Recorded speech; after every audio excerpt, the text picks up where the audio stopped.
I was sound asleep when my neighbor Janet pounded on my front door at 7:30 a.m., holding her baby monitor receiver with a look of absolute terror on her face. She'd been up all night with her colicky infant when her monitor started picking up audio from another house. My house, at exactly 3:17 a.m. "Michelle, you need to hear this," she said, her hands shaking as she pressed play on the recorded audio. "Someone was in your house last night, and they were talking about Emma." What came through that speaker made my blood run cold. A low, unfamiliar voice, clear as day, speaking in my daughter's bedroom. "Sweet dreams, Emma. Daddy's little princess. Don't worry, I'll always be watching over you, even when Mommy thinks she's keeping you safe." My 5-year-old daughter Emma was asleep upstairs in her room. My husband David had left for his business trip 2 days earlier. The doors were locked, the security system was armed, and according to every piece of evidence I could find, no one had entered our house during the night. But someone had been in Emma's room at 3 a.m., speaking to my sleeping daughter, using terms of endearment that made my skin crawl. And what we discovered when we investigated that voice would destroy everything I thought I knew about the people I trusted most. Welcome to Family Reckoning. I'm sharing this story today because sometimes the person you trust to protect your family is the person your family needs protection from. And sometimes the most innocent technology reveals the most devastating betrayals. Drop your city or country in the comments below so I know where my family is watching from. Also, please note this video contains fictionalized elements for storytelling and educational purposes. Any resemblance to actual people or places is purely coincidental, but the message about trust and vigilance is terrifyingly real. The sound of Emma's laughter at 6 a.m. used to be my favorite way to wake up. She'd come padding into our bedroom in her princess pajamas, climb into bed between David and me, and tell us elaborate stories about the dreams she'd had. Adventures with talking animals, magical kingdoms, and family trips to places that existed only in her 5-year-old imagination. "Mommy, I dreamed we went to a castle made of candy," she'd whisper, snuggling between us while David pretended to still be asleep. "And you were the queen, and Daddy was the king, and I was the princess who got to eat ice cream for breakfast every day." David would open one eye dramatically, grab Emma in a tickle attack, and declare that ice cream for breakfast sounded like the best royal decree ever. Those mornings felt like everything good about family life. Safe, predictable, filled with the kind of innocent joy that made all the stress of adult responsibilities feel worthwhile.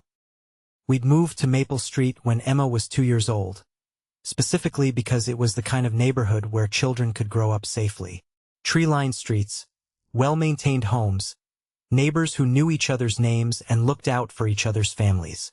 David and I had saved for 3 years to afford the down payment on our 4-bedroom colonial, but we both agreed that Emma deserved to grow up somewhere she could ride her bicycle on sidewalks and play in yards without us worrying about her safety.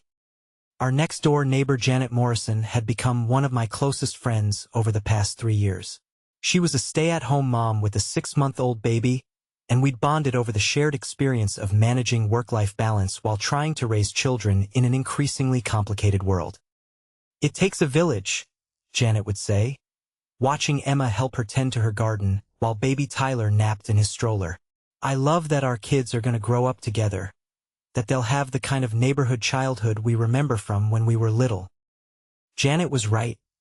Emma adored Tyler and had appointed herself his unofficial big sister. She'd help Janet with feedings, sing lullabies when Tyler was fussy, and constantly ask when he'd be old enough to play princess games with her. "Mommy, when Tyler gets bigger, can he be the dragon in my castle games?" Emma asked one afternoon while we were having a backyard barbecue with Janet's family. "I think Tyler would love to be your dragon," I laughed, watching my daughter's elaborate plans for incorporating a baby into her fantasy play. David traveled frequently for his job in commercial insurance, usually 3 or 4 days a month, assessing property damage and negotiating settlements for major claims. The travel was demanding, but it paid well and allowed me to work part-time as a graphic designer from our home office.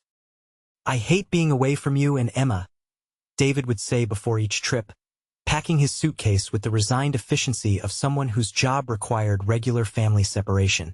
But these claims won't investigate themselves, and the overtime pay is worth it for Emma's college fund.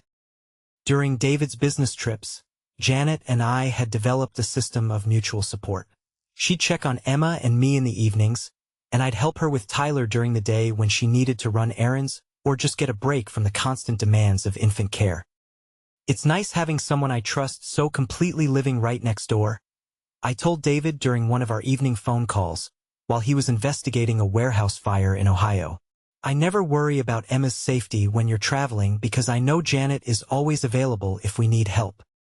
That trust would prove to be the most dangerous mistake I'd ever made. The first sign that something was wrong came 3 months before the baby monitor incident, though I didn't recognize it as a warning at the time. Emma started having nightmares about someone watching her while she slept. "Mommy, there's a man in my room at night," she told me one morning over breakfast, stirring her cereal absently while staring out the kitchen window. "What kind of man, sweetheart?" "A nice man. He talks to me sometimes when I'm sleeping. He tells me I'm pretty and that he loves me." I felt a chill run through me, but I also knew that 5-year-olds have vivid dream lives and often struggle to distinguish between imagination and reality. "Emma, that sounds like a dream. No one comes into your room at night except Mommy and Daddy." "But Mommy, he knows my name. He calls me Princess just like Daddy does. And he says he's always watching to make sure I'm safe."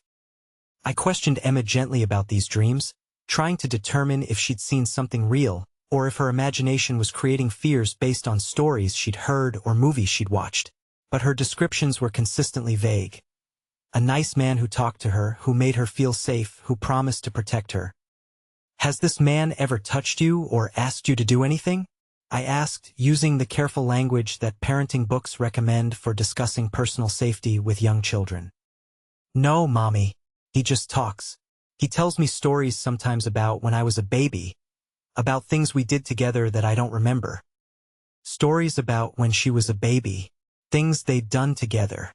Emma's dream man was claiming shared memories with my daughter that shouldn't exist if he was a figment of her imagination.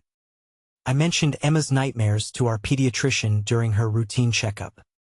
"Dr. Peterson, Emma's been having dreams about a man in her room who talks to her.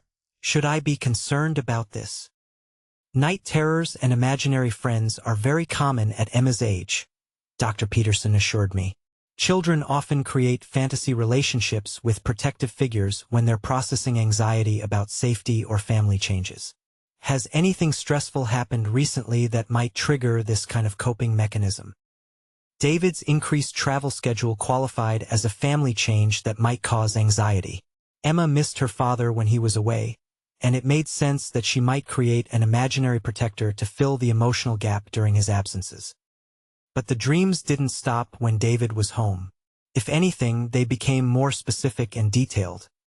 "Mommy, the nice man told me about the day I learned to walk," Emma said one morning after a night when David had been home and sleeping in our room. "He said I was wearing my pink dress with the flowers, and I walked from the couch to Daddy's arms, and everyone clapped." That was an accurate description of Emma's first steps, which had happened when she was 11 months old. But it was also a memory that had been captured in dozens of photos and videos that any family friend might have seen. "Emma, we have pictures of that day. Maybe you saw the pictures and dreamed about them." "Maybe," Emma agreed, but she seemed unconvinced by her own response. I started paying closer attention to Emma's sleep patterns, checking on her more frequently during the night, looking for any signs that someone might actually be entering her room. But her bedroom door was always closed exactly as I'd left it. Her windows were locked. The security system never indicated any breaches.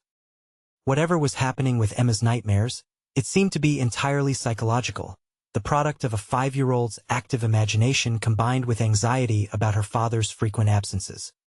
At least, that's what I believed until Janet's baby monitor picked up that voice at 3 a.m. After Janet played the recording for me that morning, I immediately called the police. The idea that someone had been in my house, in my daughter's room, speaking to her while she slept, was beyond terrifying. It was a parent's worst nightmare. Officer Patricia Wells arrived within 20 minutes, a 15-year veteran of the police force who specialized in domestic security and child protection cases. "Mrs. Patterson, I want to hear the recording and examine your home security system," she said, setting up her equipment in our living room while Emma played upstairs, unaware that anything unusual was happening. We played the recording again. "Sweet dreams, Emma. Daddy's little princess. Don't worry. I'll always be watching over you, even when Mommy thinks she's keeping you safe." Officer Wells listened to the audio 3 times, taking notes about the voice quality, speech patterns, and specific word choices.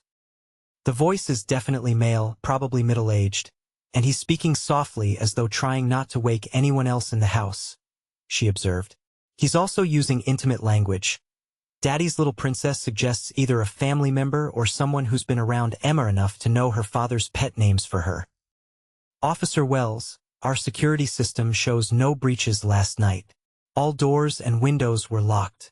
I don't understand how someone could have entered Emma's room." "Let's check your security system more thoroughly. Sometimes there are gaps in coverage or technical malfunctions that create opportunities for unauthorized entry." We spent 2 hours examining every aspect of our home security. The alarm system was functioning properly. All entry points were secure. Motion sensors showed no unauthorized movement during the night. Security cameras covering our front and backyards showed no evidence of anyone approaching the house. "Mrs. Patterson, I have to ask some difficult questions about people who have legitimate access to your home," Officer Wells said. "Who has keys to your house?" "Just my husband David and me, and Janet has a spare key for emergencies." "What about service providers? Cleaning services? Repair contractors? Anyone who might have had access to your locks or security codes?" I ran through a mental list of everyone who'd been in our house over the past year. Our cleaning service, which came monthly, a plumber who'd fixed our kitchen sink 3 weeks earlier, the security system technician who'd updated our equipment 6 months ago. "Officer Wells, all of these people were supervised while they were in our house. None of them had unsupervised access to Emma's room." "What about family members or close friends who spend time in your home regularly?" "My sister visits occasionally, but she lives in California. David's brother and his wife come for holidays. Janet from next door is here frequently, especially when David's traveling." "Tell me about Janet's access to your home." "Janet has a key for emergencies, and she checks on us when David's traveling. Sometimes she'll come over in the evenings to help with Emma's bedtime routine if I'm working on a design project with a tight deadline." Officer Wells made notes about Janet's access level. "Has Janet ever mentioned having technical problems with her baby monitor? Sometimes these devices can pick up signals from other electronics or nearby monitoring equipment." "She did mention last month that Tyler's monitor was picking up conversations from other houses in the neighborhood. She said it was probably interference from wireless networks or other baby monitors." "Mrs. Patterson, I want to install some additional monitoring equipment in Emma's room, audio and video surveillance that will help us determine if someone is actually entering her room or if there's another explanation for what Janet's monitor recorded." Over the next week, our house became a technical crime scene. Police monitoring equipment was installed in Emma's room and connected to our hallway. Motion sensors were upgraded to detect the smallest movements. Audio recording devices were positioned to capture any sounds that occurred during nighttime hours. For 3 nights, nothing unusual happened. Emma slept peacefully. The monitoring equipment detected only normal household sounds. I began to hope that whatever had happened was a one-time incident, perhaps a prank or a technical malfunction that wouldn't repeat itself. But on the 4th night, at 2:43 a.m., the monitoring equipment captured something that changed everything. Before I tell you what that equipment revealed, and how it exposed a betrayal that had been happening for months, let me know you're still invested. Comment, "Still here?" or drop 100 points below so I know you're following along. What comes next is where technology meant to protect my daughter revealed who was really threatening her safety. And just a heads up, the following events incorporate some dramatic storytelling elements for educational purposes. If that's not your style, feel free to click away now. But if you want to see how the people we trust most can become the people we need protection from, let's keep going. The police monitoring equipment in Emma's room captured 7 minutes of activity that night. What it revealed wasn't a stranger breaking into our house. It was something far more disturbing. Officer Wells called me at 6 a.m. to discuss what the surveillance had recorded. "Mrs. Patterson, I need you to come to the station this morning. We need to discuss what our equipment captured last night, and it's information that requires careful handling." Did someone break into Emma's room? No one broke in, but someone did enter Emma's room last night, and we have clear audio and video of what happened. I arranged for Janet to watch Emma while I drove to the police station, my mind racing through possibilities of what the monitoring equipment might have revealed. A family member with unauthorized access? A sophisticated burglar who'd figured out how to bypass our security system? Someone with electronic expertise who could manipulate our locks remotely? Officer Wells led me to a small conference room equipped with audio and video playback equipment. "Mrs. Patterson, what I'm about to show you is going to be very difficult to watch. The person who entered Emma's room last night is someone you know and trust." She pressed play on the video recording. The timestamp showed 2:43 a.m. Emma's room was dark except for the soft glow of her princess nightlight. Emma was sleeping peacefully in her bed, completely unaware that she was being watched. At 2:45 a.m., the door to Emma's room opened slowly and quietly. A figure entered the room, moving carefully to avoid making noise. The person stood beside Emma's bed for several minutes, just watching her sleep. Then the person began speaking softly. "Hello, beautiful girl. It's me again, your special friend who loves you so much." The voice was unmistakably female, though it had been deliberately lowered to sound masculine during the baby monitor incident. "You're sleeping so peacefully tonight, Emma. Daddy's away again, isn't he? But don't worry, I'm here to watch over you. I'll always be here." The figure reached out and gently stroked Emma's hair while she slept. "You know, Emma, I've been watching you grow up for 3 years now. I've seen you learn to ride your bicycle, start kindergarten, make friends at school. I know you better than anyone, even better than Mommy sometimes." My blood ran cold as I recognized the voice. The person in Emma's room, speaking to my sleeping daughter, touching her hair, claiming to know her better than her own mother, was Janet Morrison. My neighbor, my trusted friend, the woman I'd given a key to my house for emergencies, the woman who helped me with Emma's bedtime routine when David traveled, the woman whose baby monitor had supposedly accidentally picked up the mysterious voice in our house. Janet had been entering our house regularly, going into Emma's room while we slept, and developing an inappropriate relationship with my daughter that had been going on for